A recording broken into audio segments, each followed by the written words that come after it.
The Reformation started inconspicuously enough. However, like a spark in a field of dry grass, the ideas that prompted the Reformation grew and spread far beyond anything initially imagined by those seeking small theological changes to some Catholic practices. Protestantism was a label given to those protesting what they saw as moral lapses in the Pope's judgment. But how are we still feeling the effects of this protest that happened over 500 years ago? The history of Christianity is a long and complicated one. Those who believe there is one true God disagree about many details, and splinter groups are common. One such schism happened in the 16th century. A new group called the Protestants formed. Even the Protestants would form subgroups, including the Lutherans, who are named after the main instigator of the Reformation. In the early Middle Ages, Catholicism was the most prominent religion in Europe. The Roman Catholic Church had become a rich and powerful force, holding sway over the lives of the poor and rich alike. Martin Luther, a German theologian, took issue with the Church's accumulation of wealth. At the time, the Roman Catholic Church allowed people to pay money to the Church in return for having their sins forgiven, known as an indulgence. Over time, the practice was misused as a way to secure funds for the Church and was extended by Pope Sixtus IV to include souls in purgatory. In 1517, the Catholic Church starts to issue indulgences to pay for the rebuilding of St. Peter's in Rome and, unbeknownst to most people at the time, to pay off a debt owed by Archbishop Albert Mainz to the Pope. Essentially, priests and pastors were sent to tout indulgences and raise funds. One such German friar, Johann Tetzel, made extravagant claims about the indulgence he had for sale. The sale of indulgences were forbidden in Wittenberg, and several church members purchased the pardons and showed them to Luther. Upon discovering that Tetzel was promoting buying indulgences, Luther penned the 95 Theses, which criticized the buying and selling of indulgences, mainly because money was being taken from the poor and sent to the wealthy papacy in Rome. Protestants now consider the publication of the 95 Theses to mark the beginning of the Reformation. According to legend, Martin Luther nailed his theses to the door of the Wittenberg Castle Church on October 31, 1517. However, modern scholars are not certain how accurate this tale is, and the truth is he may have only mailed it to the local priest. Luther intended the 95 Theses to reform the Catholic Church, and he assumed that the papacy would consider the questions that had been raised. His paper was only meant for the eyes of theologians, but the recently produced Gutenberg printing press allowed others to translate it into German. It was originally written in Latin, reproduce it, and distribute copies. Essentially, Luther went viral, and the reaction to the thesis prompted a counter-thesis to be prepared by the Catholics in 1518, before Luther wrote a longer Latin manuscript to further expand on the paper. Luther's main points were sola scriptura. Scripture was the only authority, and additions made by the Pope, such as the indulgence system and the doctrine of merit of the saints, were unfounded, and sola fide. Justification is by faith and not by works. These 2 points are still prominent features of the many Protestant faiths. In 1521, the Pope responded to Luther's criticism by excommunicating him. Undeterred, Luther began translating the Bible into German, publishing the translation of the New Testament in 1522 before releasing the Luther Bible in its entirety in 1534. One of the aims of the Reformation was to make the Christian religion more accessible. Alongside the translation of the Bible, Latin Mass was translated into everyday language. Singing and praying together in church were promoted as a way to involve the congregation and increase their understanding of their position within the religion. Christians across the globe still feel the impact of this increased accessibility, as the Roman Catholic Bible and Mass were usually written in Latin rather than its original Greek, Hebrew, or Aramaic languages. Keeping religious scriptures in Latin had kept spiritual matters exclusive, but translation into everyday language opened Christianity up to the commoners. Today, the complete Bible has been translated into over 700 different languages, with the New Testament and other portions of the Bible now available in over 1,500 languages. The Luther Bible also had a remarkable effect on the German language. When translating the Bible into German, Luther wanted to put it into words that the wider population would understand.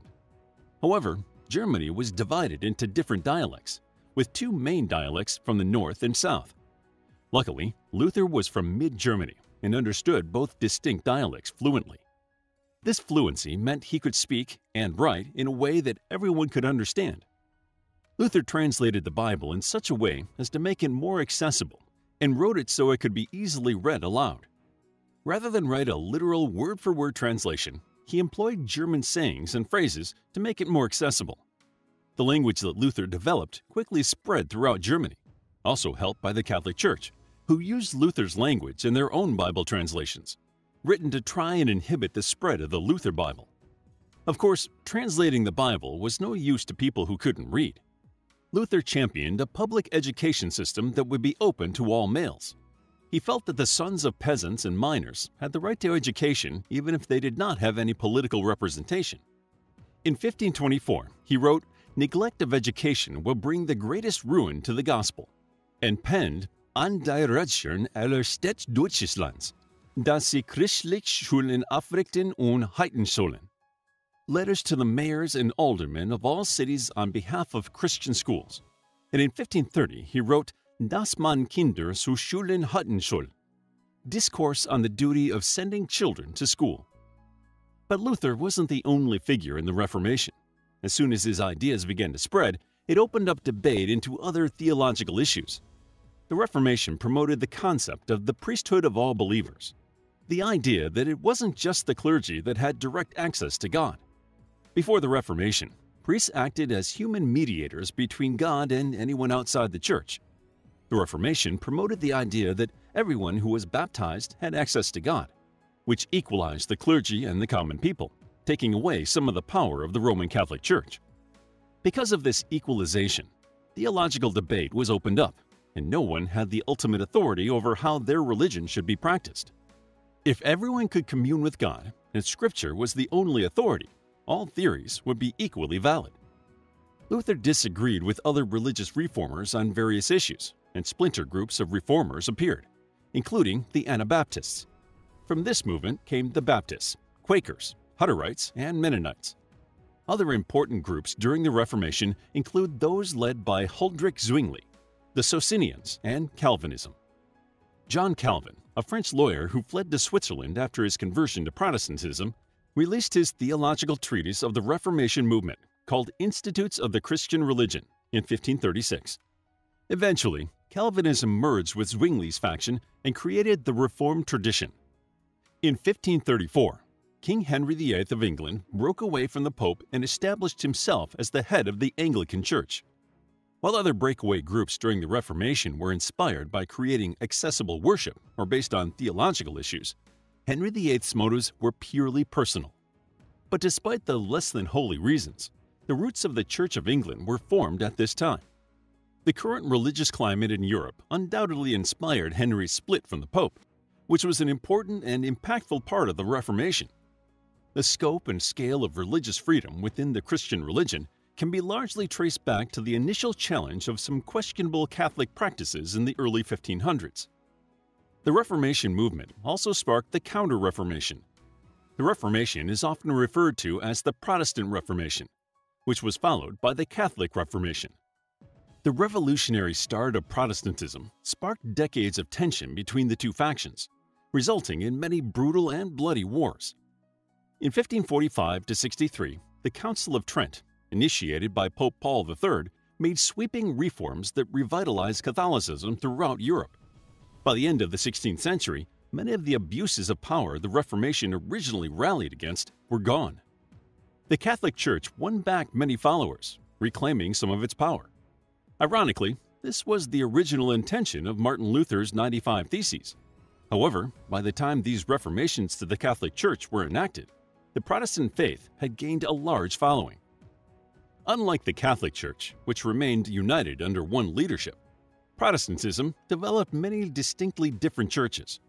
In Germany, Protestants had different religious practices and political views. When the National Socialist German Workers' Party came into power in Germany, some factions of the Protestant faith actively supported them. In 1933, Lutheran teaching was used in Nazi propaganda, and posters were made stating, "Hitler's fight and Luther's teachings are the best defense for the German people." Luther began as an apparent supporter of the Jewish people. He condemned the Catholic Church for its treatment of people of the Jewish faith, writing that the Church had dealt with the Jews as if they were dogs rather than human beings, in his 1523 essay entitled That Jesus Was Born a Jew. However, he incorrectly assumed they would convert if presented with a more authentic version of Christianity. When even his version of Christianity did not compel Jewish people to convert, Luther lashed out, penning a publication called The Jews and Their Lies in 1543. The treatise was shocking in its language and ideas. It called for Jewish people to have their money confiscated and their homes and synagogues destroyed. Luther wrote that he felt the Jewish people were a base, whoring people, that is, no people of God, and their boast of lineage, circumcision, and law must be accounted as filth. Given Luther's links to the Reformation and the Protestant faith, this treatise directly affected Hitler's anti-Semitic agenda. Human rights are, perhaps, a less obvious way that the Reformation continues to impact the world. Seeing the Church's authority successfully challenged led many peasant classes to question the current status quo. After all, if the common people could have a say in matters of religion, surely they should be able to have an input into the way they were governed. Despite starting the Reformation, Luther was decidedly against the lower classes' uprisings against nobles. But the precedents had been set, leading to peasant uprisings and demands for liberty. Luther wrote in a 1520 treatise, "Does the Pope set up laws? Let him set them up for himself and keep his hands off my liberty, or I will take it by stealth."